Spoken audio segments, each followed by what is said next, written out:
Man, that was way worse than I thought it was going to be.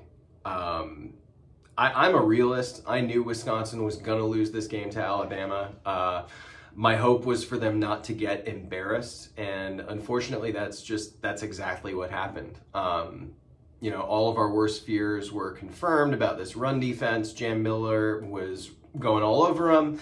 Jalen Milroe was tearing apart the secondary. I mean, 42-10, a loss like that in your home stadium it's just brutal. Especially considering how many times they had long plays of 30 plus yards where guys were walking in untouched. Long pass plays against a secondary that's supposed to be the strength of our team. Like a brutal performance from the defense. But my biggest problem with this entire game is Phil Longo lining up in shotgun for handoffs on 4th down and 1. Like, this team needs to have short yardage packages where the quarterback is under center.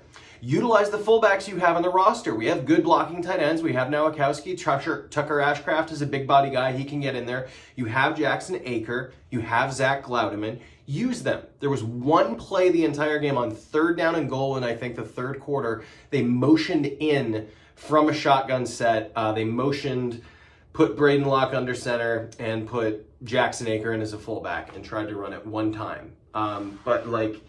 It's just so frustrating. You're putting your tailbacks in an awful position every time you try to hand off. And it's like these sideways shotgun snaps. It's not even a pistol set where they get to be behind you and build up a little bit of momentum. It's just this like slow developing handoff. And you're at Wisconsin. You're in Madison, man. Like, play Badger football. The strength of this team, it's still your offensive line. You have 2 NFL caliber tackles on either side. You can run the ball.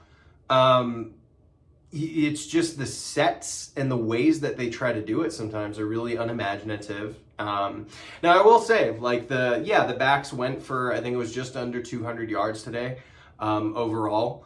But 2 fumbles from Yakimelli and the really badly timed one from Ches Malusi, who, he's the leader, the super senior that you expect to not make those mistakes. That was very, very frustrating. I think really we knew this was over at the end of the second quarter. With a minute left to go in the second quarter, going into half, Badgers are driving, and Braden Locke gets in. I know he definitely didn't expect to start today. I know that. And I'm gutted for TBD because I think he might have blown his knee out. I think that might be a season ender. I'm not sure. But Braden Locke is in.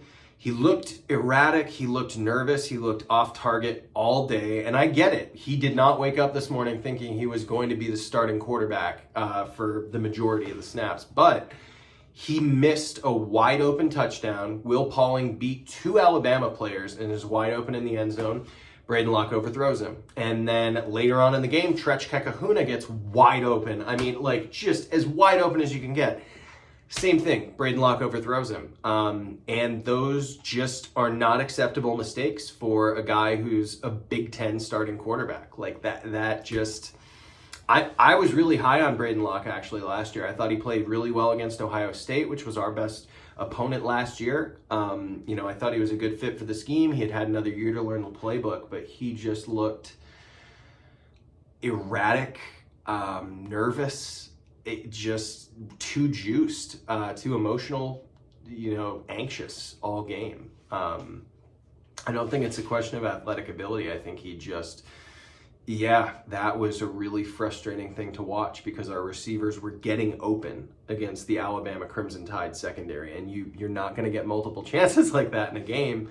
You need to capitalize when you get those, and it just didn't happen. So, it's very tough. Having grown up with the Barry Alvarez era, Wisconsin's identity was always play really good defense, sound defense, and punch you in the mouth on the offensive side. Urban Meyer said pregame that the Ohio State teams he coached used to have to back off in practice the week after they would play those Brett Beal and the coach teams and those Wisconsin Badger teams of recent memory because they were so physical. And I feel like we've lost that. So, tough loss. The sky is definitely not falling. This is not the era that my parents watched of Badger football being under 500 every year, not going to bowl games, trying to run the veer option with Don Morton in the late 80s and just being terrible. Like, this is not that. This is frustrating because I feel like it's coaches who don't know how to capitalize on the strengths of their team, and they're not putting their best players in good situations. And I gotta say on the other side, there were a couple times where the players just didn't execute today. A couple times on defense, I thought guys were really out of position in the run defense, and Braden Locke missed 2 wide open TDs, which is just unfortunate because I really, really wanted that guy to succeed. Yeah, this is a measuring stick game. We know where our program is. I think it might be time for 2 new coordinators. I don't think you get rid of Luke Fickell yet, but I think Phil Longo, it's time to go, man. All right, go Badgers.